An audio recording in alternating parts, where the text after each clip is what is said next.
Yung 5.2 na prostate enlargement ni Kuya Dong, 2.8 na lang ngayon. Namit ko nga pala to guys si Kuya Dong sa Tondo sa bahay namin nung nagpapagupit ako. Nakwento niya yung problema niya sa prostate, which is nagkaroon ng enlargement. 5.2 yung diagnosis kung gaano kalaki yung prostate niya that time.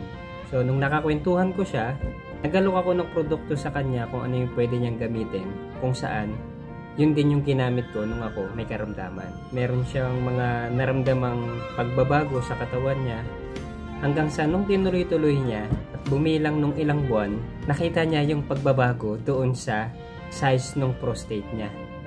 Na ang good thing, from 5.2 ngayon, 2.8 na lang.